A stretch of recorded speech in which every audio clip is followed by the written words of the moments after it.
এর মধ্যে থেকেও ধৈর্য ধরে সামনে অগ্রসর হওয়া, এটা হলো সবথেকে কঠিন কাজ। কারণ যখন আপনি তপস্যা করেন তখন সেখানে আপনার ধৈর্য ভাঙার মতো কেউ থাকেন না, না কোনো বন্ধু, না কোনো আত্মীয়, না কোনো শত্রু, কেউ না। কিন্তু যখন আপনি এই সমাজে, এই পরিবারে থাকেন, কোনো না কোনো ব্যক্তি এসে আপনার ধৈর্যের বাঁধ ভেঙে দেওয়ার ক্ষমতা রাখেন। তারা আপনার ধৈর্যের বাঁধ ভেঙে দেয়, আর কখনো কখনো তারা অনিচ্ছাকৃতভাবেই সেটা করে থাকেন।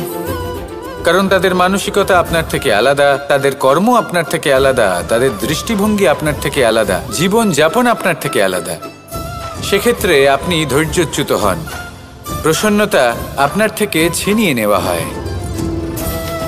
সেই জন্য এই সংসারে, এই পরিবারের থেকেও ধৈর্য ধরে সামনে অগ্রসর হওয়া কোনো পর্বতের শিখরে গিয়ে তপস্যা করার থেকেও অনেক বেশি কঠিন। আর যে ব্যক্তি এই সমাজেই, এই পরিবারে, সেই সকল মানুষের মধ্যে থেকে গিয়েও ধৈর্য ধরে অগ্রসর হতে থাকেন, যারা এই কাজটা শিখে নিতে পারেন, তারাই কিন্তু জীবনে আনন্দ লাভ করতে পারেন। এই ধৈর্যই শেষে আপনার জীবনে প্রসন্নতা বহন করে আনবে। তাই ধৈর্য ধরে জীবনের পথে অগ্রসর হন আর আমার সাথে ভালোবেসে বলুন, রাধা রাধা। এই জীবনে তিনটি গুরুত্বপূর্ণ শব্দ আছে যা বোঝা আমাদের কাছে। বোঝার চেষ্টা করুন যে যার উপর আপনি বিশ্বাস করতে চলেছেন সে কি আদৌ আপনার বিশ্বাসের যোগ্য কি না। ভেবে দেখুন সেই ব্যক্তি ভবিষ্যতে গিয়ে আপনার বিশ্বাস ভাঙতে পারে কি না। এটাও ভেবে দেখুন যে যাকে আপনি বিশ্বাস করতে চলেছেন তাকে আপনি বিশ্বাস করলে নিজের জীবনের উদ্দেশ্যে আপনি অগ্রসর হতে পারবেন কি না। আর তার জন্য প্রয়োজন সঠিক সিদ্ধান্ত, পরখ করা, কোনটা উচিত কোনটা অনুচিত সেটা বোঝা। আর তাতে কিন্তু আপনি সন্দেহবাতিক হবেন না, তাতে আপনি আরো নিপুণ হয়ে উঠবেন। তাই যদি আপনি নিপুণ হয়ে উঠতে চান তাহলে বোঝার চেষ্টা করুন, পরখ করে দেখুন, কোনটা উচিত কোনটা অনুচিত বুঝুন। আর বিশ্বাস তখনই করুন যখন আপনি 100% নিশ্চিত হবেন যে সে বিশ্বাসের যোগ্য।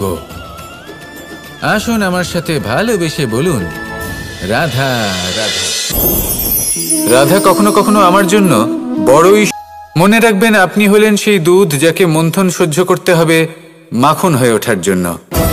মনে রাখবেন, আপনি হলেন সেই ফুলের মতন যাদের পিষ্ট হতে হবে সুগন্ধি আতর হয়ে ওঠার জন্য, যাকে এই সংসার পছন্দ করে। কখনো কখনো জীবনে আপনার সাথে খারাপ শুধুমাত্র এই কারণে ঘটে যাতে আপনার শ্রেষ্ঠ রূপ এই সংসারের সামনে আসতে পারে। শুধুমাত্র কঠিন পরিস্থিতি এবং বিপদকে একটা সুযোগ হিসেবে দেখার চেষ্টা করুন। আপনার জন্য এই সংসার বদলে যাবে, সংসারকে দেখার দৃষ্টিভঙ্গি পাল্টে যাবে, আপনার ভাগ্য পাল্টে যাবে, আর এই মন প্রসন্ন হয়ে বলবে, রাধা রাধা। পাশা নামক এই খেলাটি আপনারা নিশ্চয়ই খেলেছেন, না খেলে থাকলে দেখেছেন, আর যদি দেখেও না থাকেন তাহলে নিশ্চিত রূপে শুনেছেন। মহাভারতের এই মহাযুদ্ধ কোথাও না কোথাও এই পাশা নামক খেলার কারণে হয়েছিল। পাশার এই বিচিত্র খেলা, দান, এইসবের কারণে কেউ নিজের মাথায় রাজ মুকুট পরিধান করেছিলেন, আবার সেখানে পরাজিত হওয়ার জন্য কাউকে বনবাসও ভোগ করতে হয়েছিল। কিন্তু এই খেলা সমাপ্ত হওয়ার পরে সমস্ত ঘুঁটি আর এই পাশার ছক একই পুটলিতে স্থান পেল। এটাই হলো আমাদের জীবন। এই সংসারে আমরা জয় পরাজয়ের বিষয়ে এতটাই ভাবি, এত চিন্তা করি যে এই জীবনের খেলার আনন্দটাই উপভোগ করতে পারি না। আর অবশেষে কি হয়? কেউ জয়ী হন, কেউ পরাজিত হন, কিন্তু দুজনেই একই স্থানে পৌঁছে যান। প্রত্যেক ব্যক্তি মৃত্যুর পরে একটি নির্দিষ্ট স্থানেই পৌঁছতে বাধ্য, কিন্তু ততক্ষণ এই জীবন, এই খেলা, তার আনন্দ উপভোগ করুন। এই সংসারে সেই ব্যক্তি শ্রেষ্ঠ স্থানে পৌঁছতে পেরেছেন যিনি এই সংসারকে প্রকাশ প্রদান করেছেন, যিনি কখনো জয় পরাজয় এই বিষয়ে ভাবেননি, শুধু এই জীবনের খেলার আনন্দ উপভোগ করেছেন। এটাই আপনিও করুন আর আমার সাথে ভালোবেসে বলুন, রাধা রাধা। প্রত্যেক মানুষ নিজের জীবনে দুঃখ অনুভব করেন, প্রত্যেকের দুঃখ আলাদা হতে পারে। কারোর মনে এই দুঃখ থাকে যে সে তার বাবা মায়ের সব ইচ্ছে পূরণ করতে পারেননি। কেউ এটা ভেবে দুঃখ পান যে সে চিরকাল সদাচার করেছেন, সৎকর্ম করেছেন, কিন্তু তাও তাকে দুরাচারী বলে মনে করা হয়।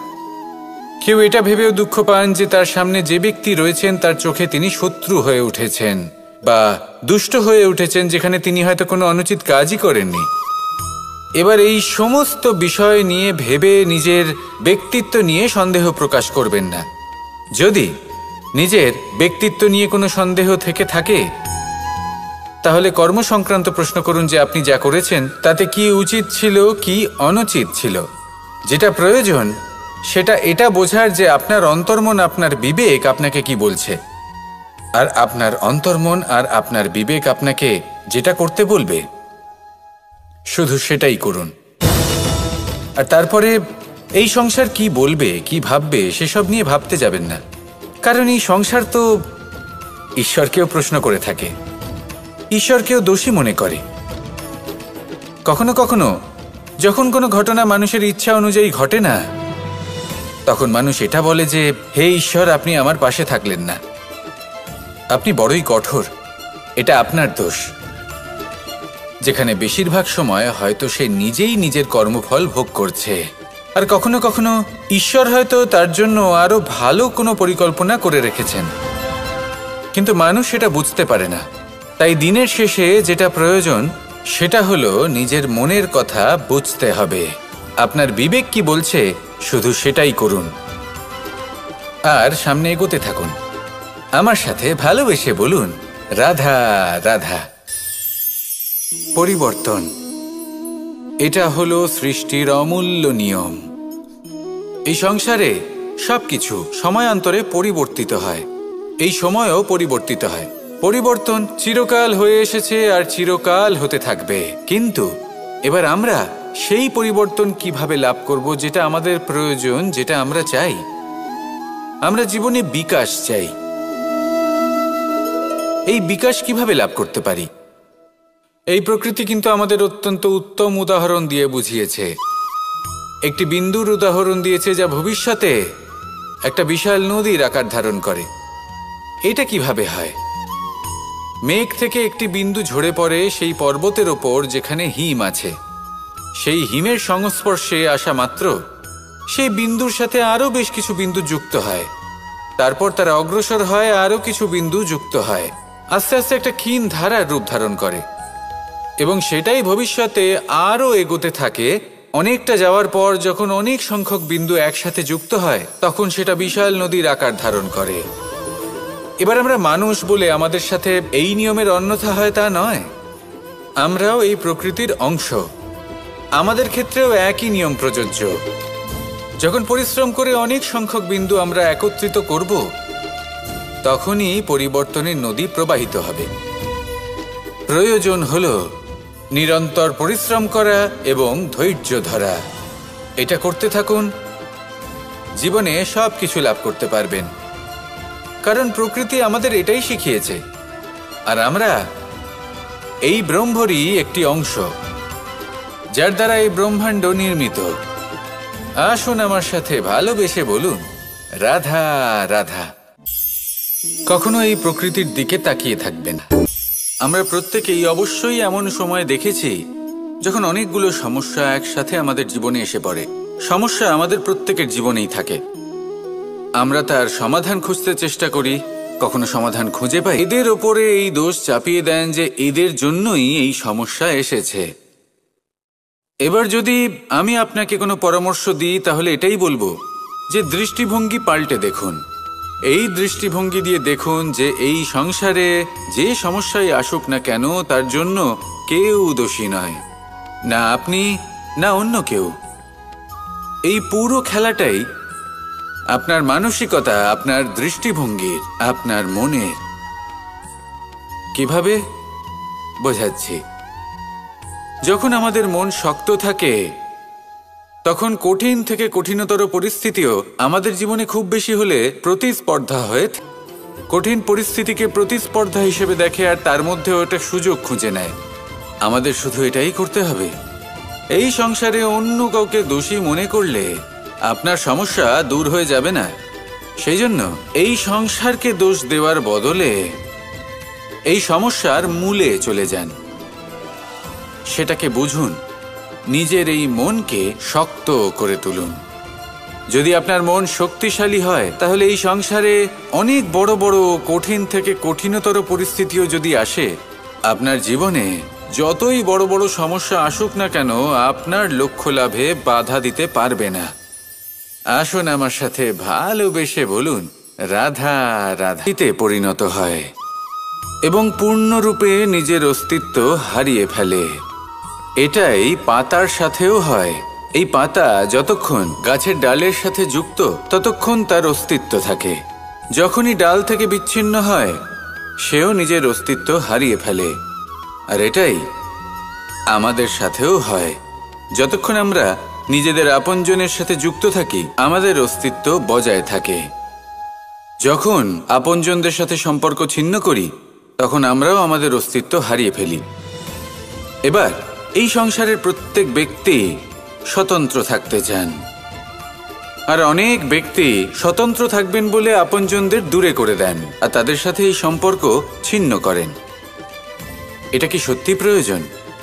আপনজনদের সাথে সম্পর্ক ছিন্ন করে নিজের অস্তিত্ব হারিয়ে ফেলা প্রয়োজনীয় নাকি আপন নদীর স্রোত কাটিয়ে সে সামনে অগ্রসর হয়, কিন্তু যদি এই নৌকায় কোনো ছিদ্র হয় তাহলে কিন্তু সেই নৌকা ডুবে যাবে।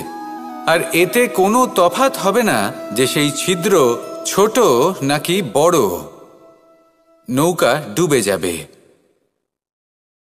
এই ছিদ্র হলো আমাদের জীবনে আমাদের অপগুণ, আমাদের দোষ, আমাদের বিকার।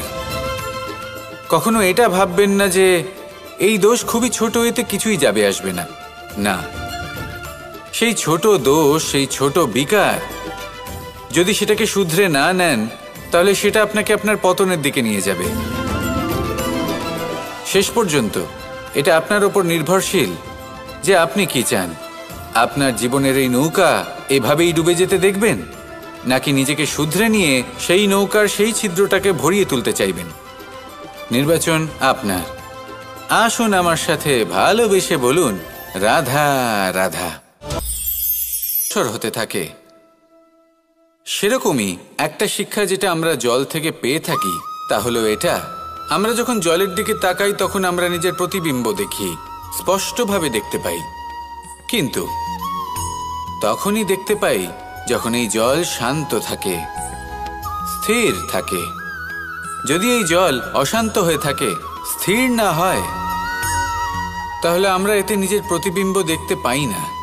এটাই আমাদের মনের সাথেও হয়ে থাকে।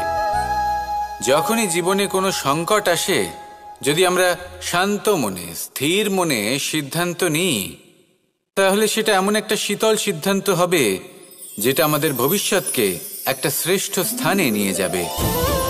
যদি এই মন অশান্ত হয়, বিচলিত হয়, পীড়িত হয়, দুঃখিত হয়ে থাকে, রুষ্ট হয়ে থাকে, তাহলে অনেক সময় আমরা এমন সিদ্ধান্ত নিই যেটা আমাদের জন্য অনুচিত প্রমাণিত হয়। যখন আপনি ক্রুদ্ধ ছিলেন বা দুঃখের বশে ছিলেন তখন অনেক সময় হয়তো এমন সিদ্ধান্ত নিয়েছেন যেটার জন্য ভবিষ্যতে আপনি অনুশোচনা করেছেন। এবার দেখুন, এই আবেগগুলো থেকে আমরা পালাতে পারবো না, কিন্তু এই আবেগগুলো আপনার উপর কতটা প্রভাব ফেলবে সেটা আমরা অবশ্যই ঠিক করতে পারি।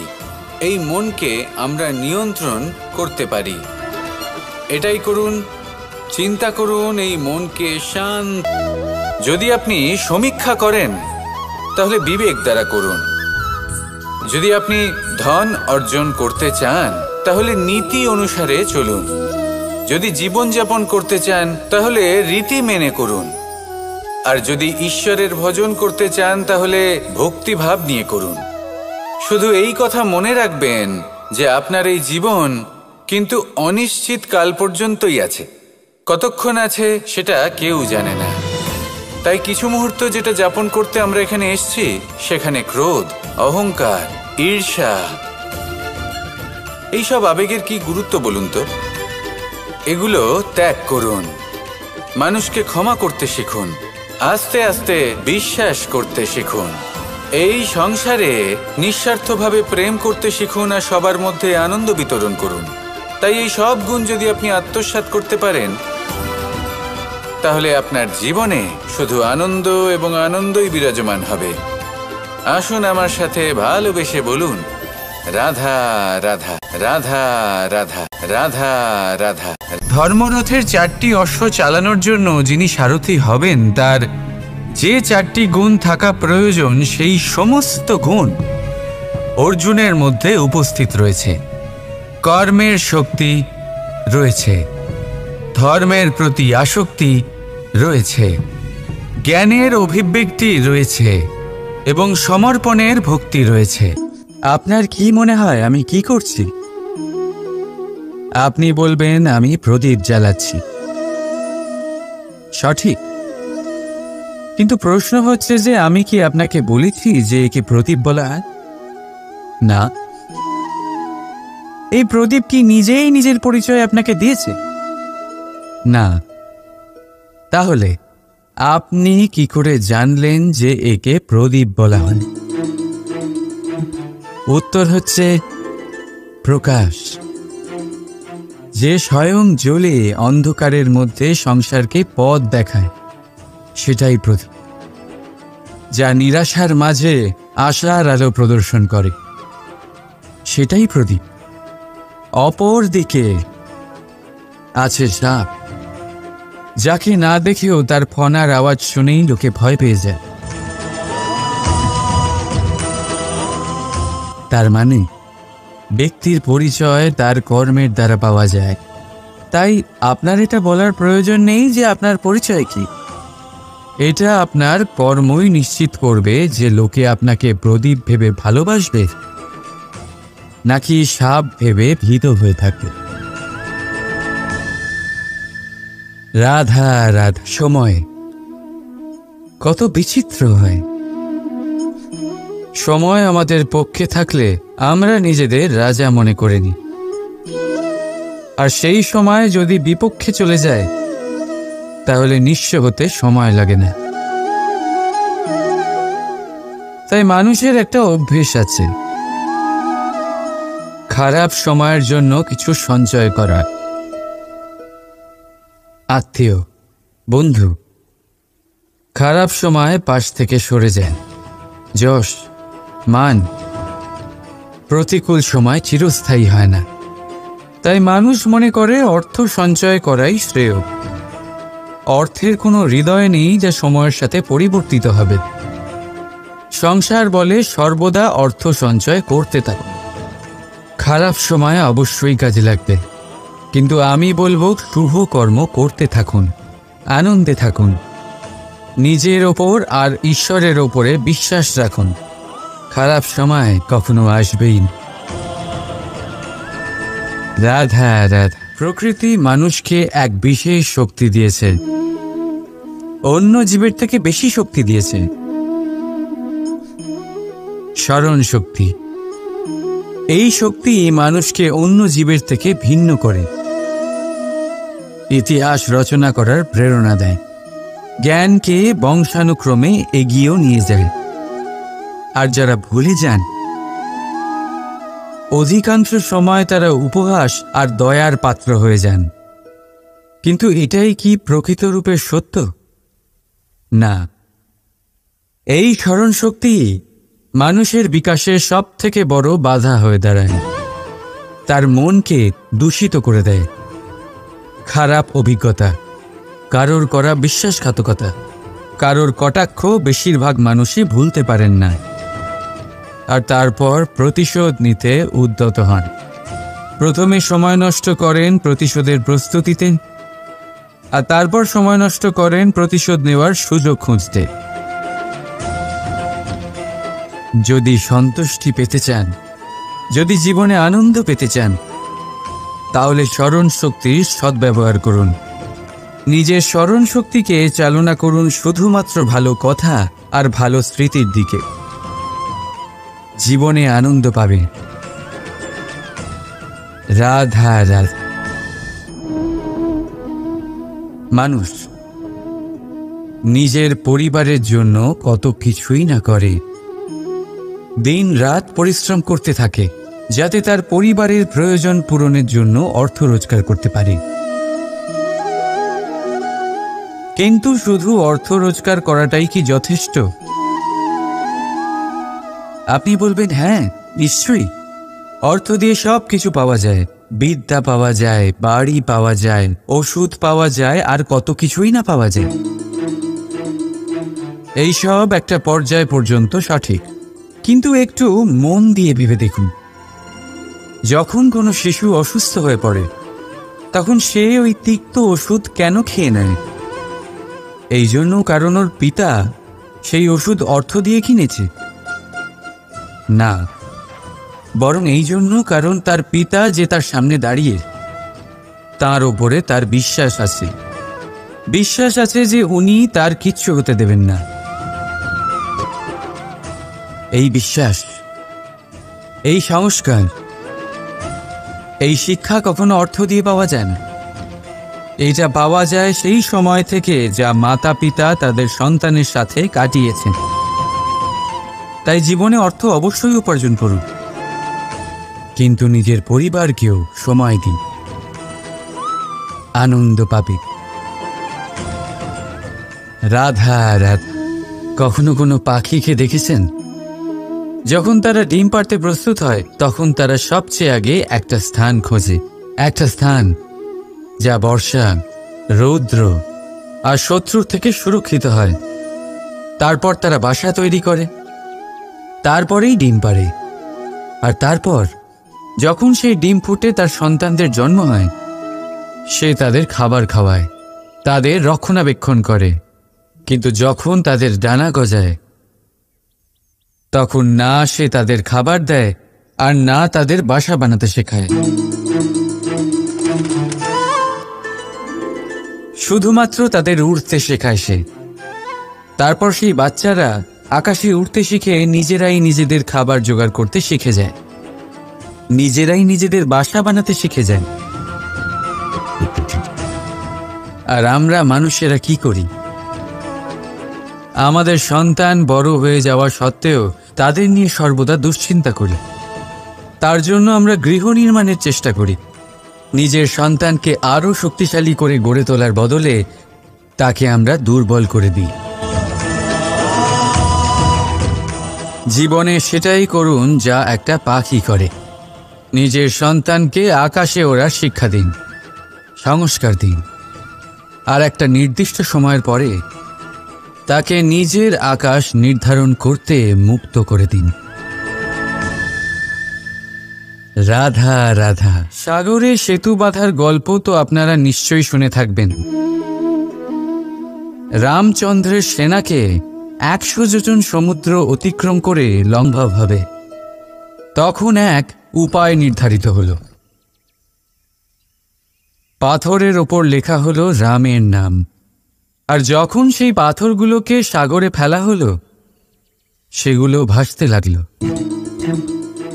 এবারে কেউ বলবেন এটা রামচন্দ্রের নামের মহিমা, কেউ বলবেন এটা নারায়ণের কোনো জাদু, কিন্তু না, এটা রামচন্দ্রের সেই গুণ, ওনার ব্যক্তিত্বের সেই মহান দিক যা ওনার প্রতিনিধিত্ব করেছে। তাই সেই পাথরও সাগরে ভেসে ওঠে।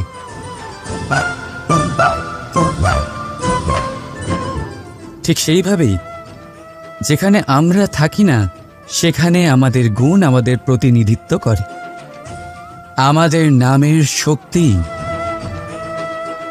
আমরা নিজেরাই তৈরি করি, আমাদের কর্ম দিয়ে, আমাদের গুণ দিয়ে। এবার সিদ্ধান্ত আপনার যে আপনার নামের সাহায্যে কেউ বিপদ থেকে উদ্ধার হবে নাকি আপনার দুষ্কর্মের ফলে কেউ ডুবে যাবে। ভালো করে ভেবে দেখুন।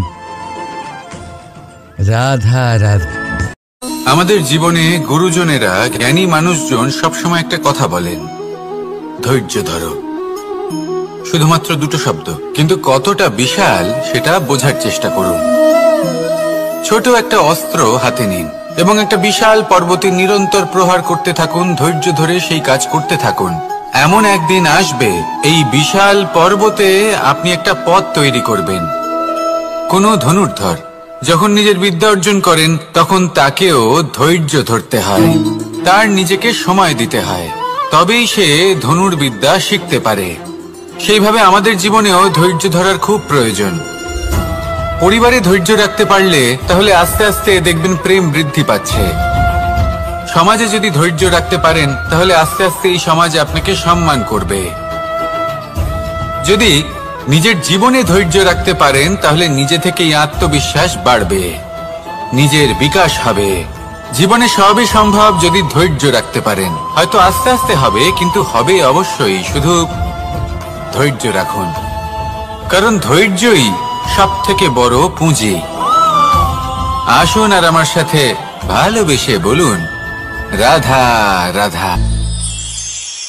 আমাদের জীবনে যখনই আমরা কোনো বড় এবং নিবিড় গাছ আর একটাও নেই, সে নিঃস্বার্থভাবে এই সংসারকে সেবা করে যায়, ছায়া প্রদান করে, শীতলতা প্রদান করে। আর যখন এমন সময় আসে যখন তার ওপর বোঝা অত্যন্ত বেড়ে যায়, সে কিন্তু কোনোভাবেই ভেঙে পড়ে না। তখন সে নিজের নিঃস্বার্থ কর্মের ফল লাভ করে, সেই নিঃস্বার্থ কর্ম যা সে করেছে। তার দেহ থেকে ছোট ছোট ঝুড়ি বার হয় এবং তা কাণ্ডের আকার ধারণ করে। সেই কাণ্ড মাটির কাছে পৌঁছয় এবং তারপর তা বটগাছের সহায়ক হয়ে ওঠে। সে ভেঙে পড়ে যায় না। এইভাবে আপনিও জীবনে নিঃস্বার্থভাবে সবার সেবা করুন, ভালোবাসুন, সবাইকে সাহায্য করুন। যেদিন আপনার ওপর বোঝা অত্যন্ত বেড়ে যাবে, সেদিন এই সব মানুষ আপনাকে সাহায্য করার জন্য আসবেন, আপনার শক্তি হয়ে উঠবেন, আর আপনি বটগাছের মতোই মহান এবং বিশাল হয়ে উঠবেন। আসুন আর আমার সাথে ভালোবেসে বলুন, রাধা রাধা। একটা শব্দ আছে, পরিস্থিতি। অনেক মানুষের মুখে আমরা এই শব্দ শুনি। জীবনে যখন অসফল হয়ে দুঃখ আসে, সংকট আসে, কোনো বিপদ ঘনিয়ে আসে, তখন সমস্ত দোষ আমরা পরিস্থিতির ওপর চাপিয়ে দিই। আর দেখতে গেলে কোথাও না কোথাও ঠিকই করি। এই পরিস্থিতি প্রত্যেক দিনের মতো পাল্টাতে থাকে, কিন্তু এই দিন, এই রাত, এমন কেউ আছেন যিনি এর ওপরেও নিয়ন্ত্রণ সাধন করেন, আর তিনি হলেন সূর্য। ঠিক সেই রকমই আমাদের জীবনেও সূর্য হলো এই মন। যদি এই মনের উপর আমরা নিয়ন্ত্রণ করতে পারি, তাহলে আমরা জীবনকেও নিয়ন্ত্রণ করতে পারবো। প্রথমে এই মনের রাজা হয়ে উঠতে হবে। তাই মনে রাখবেন, যদি মন দুর্বল হয় তাহলে পরিস্থিতি আমাদের সমস্যা বলে মনে হবে। এই মন যদি স্থির হয়, পরিস্থিতি প্রতিস্পর্ধা বলে মনে হবে। আর এই মন যদি শক্তিশালী হয়ে ওঠে, তাহলে যে কোনো পরিস্থিতি আপনার কাছে একটা সুযোগ মাত্র, এমন এক সুযোগ যাতে অগ্রসর হয়ে আপনি মহান হয়ে উঠতে পারেন। এই মনের শক্তির বৃদ্ধি ঘটান, মহান হয়ে উঠুন, আর আমার সাথে ভালোবেসে বলুন, রাধা রাধা। খুব সুন্দর একটা কাহিনী আছে। একবার এক ব্যক্তি নিজের অসফলতার জন্য ত্রস্ত হয়ে সময় দেবতার তপস্যা করতে বসলেন। উনি তপস্যা করলেন এবং সময় দেবতা প্রসন্ন হলেন, মানুষের রূপ ধারণ করে ওনার সামনে প্রকট হলেন। এবার সেই ব্যক্তি ওনাকে জিজ্ঞেস করলেন যে কি এমন আছে যার জন্য আপনি বারবার জয়ী হন আর আমি চিরকাল পরাজিত হয়ে থাকি? কেন এত পরিশ্রম করা সত্ত্বেও আমি সাফল্য লাভ করতে পারি না? তখন সময় দেবতা উত্তর দিলেন যে দিন হোক বা রাত, ঝড় হোক বা ভূমিকম্প, রোদ হোক বা বৃষ্টি হোক, সময়ের সূত্রপাত হোক বা প্রলয়, আমি থামি না, আমি চলতেই থাকি। আর সেই জন্য যিনি থেমে যান তিনি পরাজিত হন আর আমি জয়ী হই। এটাই আমাদের শিখতে হবে। জীবনে সবসময় চলতে থাকুন, কখনো থামবেন না। হ্যাঁ, কিছুক্ষণের জন্য বিরতি নিতে পারেন, বিশ্রাম করার জন্য, নিজেকে আরো সশক্ত করে তোলার জন্য, কিন্তু থেমে যাবেন না। নিরন্তর কর্ম করতে থাকুন, পরিশ্রম করতে থাকুন, তবেই এই সংসার আপনাকে মনে রাখবে। আসুন আমার সাথে ভালোবেসে বলুন, রাধা রাধা।